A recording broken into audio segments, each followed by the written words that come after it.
Taylor Creek News. I'm Mr. Allison. And I'm Mr. Miller. On this day in history was the start of the Dust Bowl. On May 11th, on this day in 1934, there was a massive storm that caused the Dust Bowl.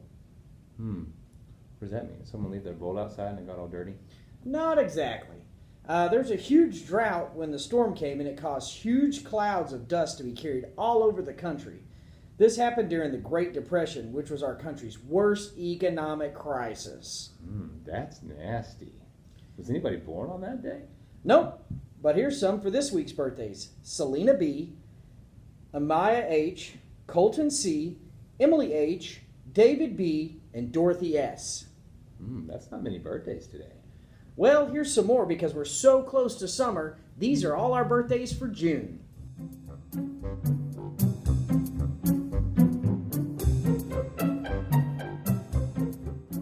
Well, happy birthday, everybody. And we're going to make it through this tough time just like those people made it through the tough time during the Dust Bowl and the Great Depression. Yeah, and just to make everybody feel better, let's get a joke of the day from Coach Black.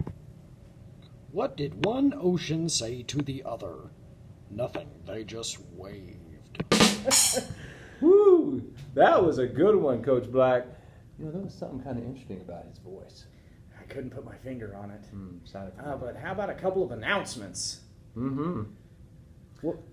Well, guys, we're getting ready to wrap up this school year, and there's just one more week of school left after this week. That's right. And remember, all your schoolwork has to be turned in by this Friday, May 15th. We've got the bins out front, in front of the front door for you guys to turn your stuff in anytime. And once we have some fun stuff planned for you guys coming up the last week of school. And one of those is the goodbye parades here at Taylor Creek. That's right. They're going to be on different days for different grade levels on that last week. Monday through Thursday. We'll give you guys some more information, more specifics as we get a little closer. And lastly, don't forget about those awesome breakfasts and lunches. There at our cafeteria ladies are cooking them up out back. 7:30 to 9 on breakfast, 11:30 to 1 on lunch. Come on, get you some. Always delicious.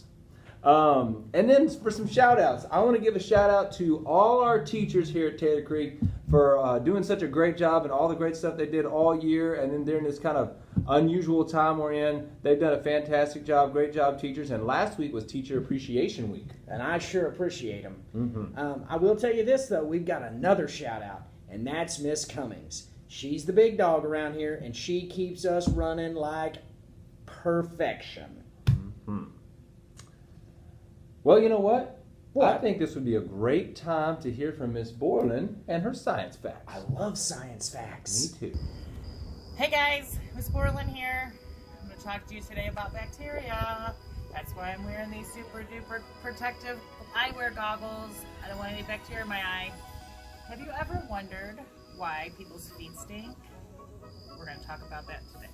I know my sun shoes sure do be stinky. Oh, no. So, there's these little teeny tiny bacteria that you can only see with a microscope. They're called Brevibacterium linens. Cool fact is they actually eat the dead skin off of your feet. When you're running, you're playing, getting all sweaty, the bacteria produce, like, your feet produce sweat that's like salty, and the bacterium love it. So they're literally munching on your feet, and that's what causes it to smell like stinky cheese.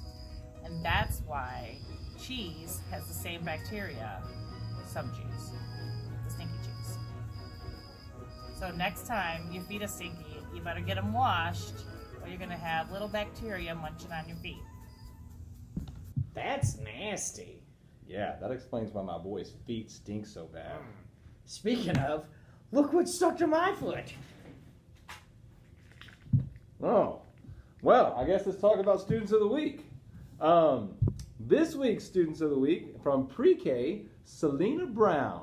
Kindergarten, Sophia Gonzo-Farragut. First grade, Liam Smith. Second grade, Athena Kaiser. Third grade, Parker Evans. Fourth grade, Caden Edmonds. And fifth grade, Noah Miller. Great job. Those are our Students of the Week this week. Now for some Tate's top troops. We've got Braylon Boyd from Miss Mickens' class for working so hard at home. We also have Ace Mares from Miss Mickens' class for working hard and not giving up. That's right. and Rowan Worth for her growth on iStation. Good job, Rowan. And last but not least, we have Carl Cameron. Miss Biggins says that he's been going above and beyond at home and doing a great job. Great job, guys. Now let's talk about the idiom of the week. On to our on-site reporter, Me! Hey guys, here we are at the idiom of the week. We did not get a correct answer on our idiom of the week for last week, which was don't open a can of worms. So we're going to keep that one as our idiom of the week again this week till we get a right answer. So if you think you know the answer, email me at this email address, all right? And that'll be our last idiom for this year, okay? So email me and get your prize. And now I think we have an encouraging word from Mrs. Tolliver and Mrs. Randolph. Hi, everyone. Hello. We sure are missing you. Hope you're having fun and staying safe. Remember, good thing to read every night for that 15-20 minutes to keep that reading up and do it through the summer. And practice your math. You guys have a great summer and we'll see you later. Bye. Well, thanks, Mrs. Tolliver and Mrs. Randolph, for that great word. Now I think it's about time we wrap this thing up. yeah, but don't forget we've got challenges. We've got Miss LaPierre's art challenges. You can find that on our Facebook page.